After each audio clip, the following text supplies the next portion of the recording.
Kumaraswamy murder ಕೇಸ್ನಲ್ಲಿ ಜೈಲು ಸೇರಿರುವ ದರ್ಶನ್ ಈಗ ಜೈಲಿನಲ್ಲಿ ನರಕವಾಗುತ್ತಿದೆ. ಜೈಲಿನಲ್ಲಿ ದಾಸ ಈಗ ಎಲ್ಲ ಕೆಲಸ ಮಾಡಬೇಕಾಗಿದೆ.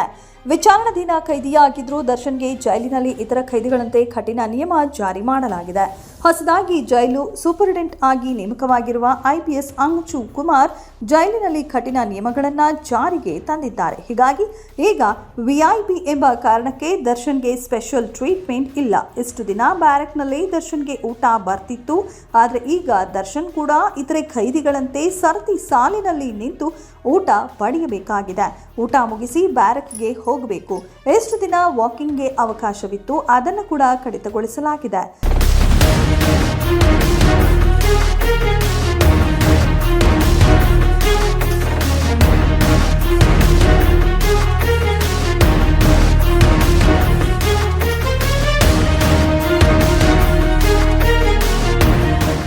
ಬಟ್ಟೆ ತೊಳೆದು ಒಣ ಹಾಕೋಕ್ಕೆ ಮಾತ್ರ ಸ್ವಲ್ಪ ಹೊರಗೆ ಬರುವ ಅವಕಾಶವಿದೆ. ಅದನ್ನ ಬಿಟ್ಟರೆ ಇತರೆ ಖೈದಿಗಳಂತೆ ಬ್ಯಾರಕ್ ಒಳಗೆ ಇರಬೇಕು. ಈಗಾಗಲೇ ಜೈಲಿನಲ್ಲಿ ತಮ್ಮನ್ನ ಭಯೋತ್ಪಾದಕರಂತೆ ನಡೆಸಿಕೊಳ್ಳಲಾಗುತ್ತಿದೆ ಎಂದು ದರ್ಶನ್ ವಕೀಲರ ಮೂಲಕ ನ್ಯಾಯಾಲಯಕ್ಕೆ ಮೊರೆ ಇಟ್ಟಿದ್ರು. ಇದೀಗ ಹೊಸ ನಿಯಮಗಳ ಬಗ್ಗೆ ನ್ಯಾಯಾಲಯದಲ್ಲಿ ದೂರು ನೀಡುವ ಸಾಧ್ಯತೆ ಇದೆ ಎನ್ನಲಾಗುತ್ತಿದೆ.